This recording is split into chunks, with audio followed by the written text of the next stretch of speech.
On va aller faire un tour du côté de probablement le poète que je vénère le plus, en tous les cas, mon poète préféré, ce qu'on appelle un poète populaire. L'art populaire, il l'a tant exprimé à travers Fatra, Paroles, La pluie et le beau temps, Choses et autres, qui sont quelques-uns de ses recueils de poésie. Et c'est mon ami Jean-Seb qui nous emmène sur les traces de Jacques Prévert, avec un bel hommage au musée Prévert. C'est bien ça, Jean-Seb? Ben oui, des maisons délicieuses, des fermes de schiste, une nature omniprésente, des chemins parmi les plus croquignolés qui soient, un clocher campanile et des bijudes. Ça fait un peu inventaire à la Prévert. Prévert, bravo. Mais c'est ce petit village d'Aumonville-la-Petite qui est comme ça. Et on découvre là-bas une bâtisse recouverte par le lierre qui respire la modestie et l'humanité.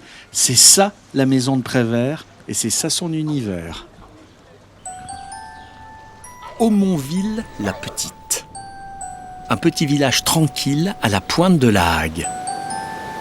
Un coin sauvage. Le lieu idéal pour les amoureux de la mer et de la nature. C'est ici que le poète Jacques Prévert a vécu les dernières années de sa vie. Il découvre ce petit coin de paradis dans les années 30 et achète une maison en 1970. Dans le cimetière du village, Jacques Prévert repose en paix aux côtés de sa femme Janine et de sa fille unique Michel.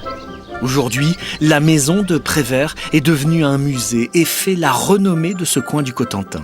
Fanny organise les visites et retrace la vie et le travail de l'artiste. Jacques Prévert, il a acheté cette maison en 1970. Quand il voulait être plus au calme avec sa femme, il venait ici. Et puis il y a aussi la proximité de la mer qui a motivé son choix de venir s'installer ici dans le Cotentin. L'atelier est la seule pièce de la maison qui n'a pas bougé depuis l'époque de Prévert. Et on y trouve ses objets, ses écrits et son mobilier d'origine. On essaye par l'ouverture de cette maison de préserver l'œuvre de Jacques Prévert, de la faire découvrir au plus grand nombre possible, que ce soit ses poèmes, mais aussi que ce soit les autres domaines dans lesquels il a travaillé, que ce soit le cinéma, la chanson, les collages ou le théâtre. Voilà, c'est vraiment un écrin pour essayer de préserver l'œuvre de Jacques Prévert. La Hague et les paysages du Nord Cotentin ont énormément inspiré le poète. Il y trouvait la quiétude et l'inspiration nécessaires à ses écrits, à ses collages. Aujourd'hui, Jacques Prévert et le village d'Aumonville-la-Petite sont liés à jamais. Jacques Prévert fait partie du patrimoine de la Hague. Il y a beaucoup de textes qui font référence à la mer et dans ces collages, on trouve des éléments de la Hague, donc des cartes postales qu'il a utilisées, des paysages de la Hague. C'est quelque chose à préserver et c'est un beau patrimoine pour le village d'Aumonville.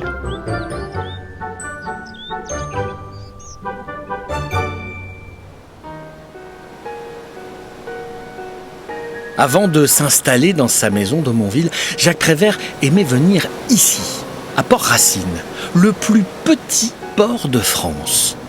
C'est Alexandre Trauner, son ami et célèbre décorateur de cinéma, qui lui fit découvrir. Quand il venait, il séjournait dans cet hôtel, perché sur la falaise entre landes et plages sauvages. Un endroit cher au poète, perdu au bout du monde. Aujourd'hui, le nouveau propriétaire a voulu aussi lui rendre hommage. Et dans la chambre qu'il occupait, la numéro 7, un poème de Prévert a été peint sur le mur. À l'époque, il dormait ici et toujours dans la même chambre, la chambre numéro 7, qui était son chiffre. Et comme c'était son chiffre, il avait décidé qu'à chaque fois qu'il viendrait, ça serait toujours sa chambre. Donc c'était sa chambre. Ici, dans cette chambre, Jacques Prévert venait chercher le calme, la tranquillité des espaces sauvages, si propres à la pointe de la Hague. Cette mer unique qui claque sur les rochers. Des couleurs à bouleverser les peintres. Le cadre ici est exceptionnel en ce sens où il est complètement naturel. Voilà, on a des côtes qui ne sont pas construites, qui ne sont pas bétonnées et qui sont restées à l'état brut. Vous n'avez pas un poteau électrique, vous n'avez rien de tout ça. C'est une source d'inspiration pour les gens et donc forcément pour les poètes comme était Prévert.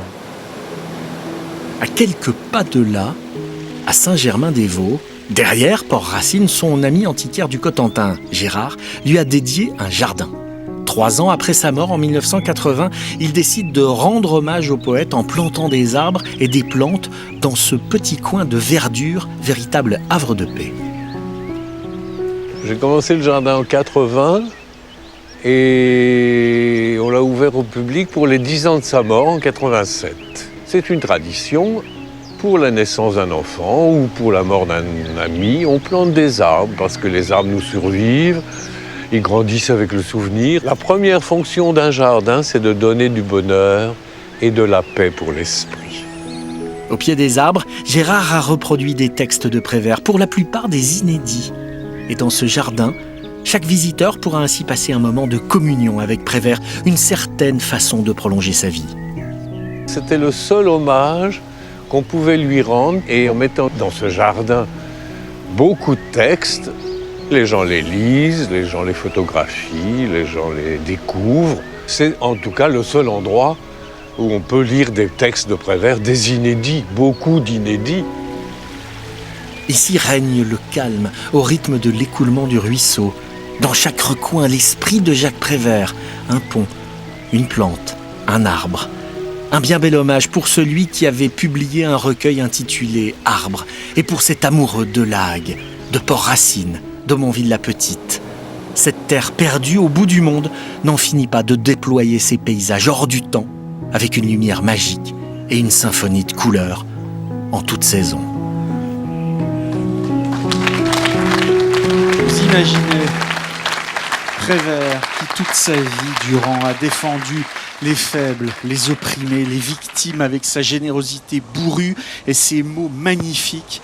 Prévert a choisi cette terre absolument incroyable d'humanité pour finir ses jours, pour y reposer. Il est devenu un classique de la littérature et il a toujours du mal à s'y faire. Et Prévert qui a écrit « Au loin déjà, la mer s'est retirée, mais dans tes yeux entr'ouverts, deux petites vagues sont restées. Des monts et merveilles, vents et marées, deux petites vagues pour m'y noyer. » Oh bien, alors, merci, je vous en envoyer un, discours sur la paix. Le jour d'un discours extrêmement important, le grand homme d'État, sur une belle phrase creuse, tombe dedans. Haletant, la bouche grande ouverte, il montre les dents. Et la carie dentaire de ses pacifiques raisonnements met à vif le nerf de la guerre, la délicate question d'argent. Voilà, c'était pour toi, mon Jean-Seb. Voilà, quand je disais que c'est mon poète préféré, c'est ça. Qui n'a pas lu, évidemment, le Corne, extrait de Paroles, qui est un recueil que je vous conseille toujours, bien sûr.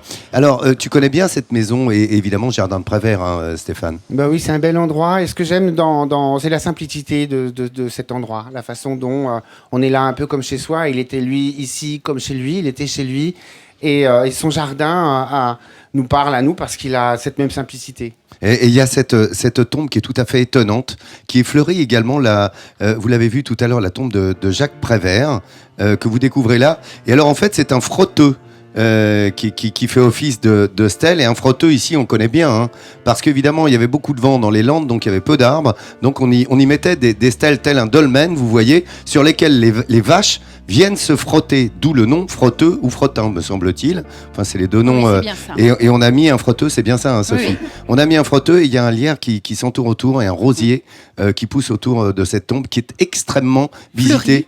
Fleuri, hein. Fleuri par le public, pas forcément par des gens du coin. Tous les gens qui viennent du monde entier déposent une fleur. Voilà. C'est pas mal. Et ça mérite bien pour l'ami Prévert. Ouais. Et ce lierre dont Arletty disait « Je m'attache ou je meurs », c'est ma plante préférée. Oui, joli, joli. Oh là là, on y va dans la citation ce matin. Stéphane Marie est avec nous.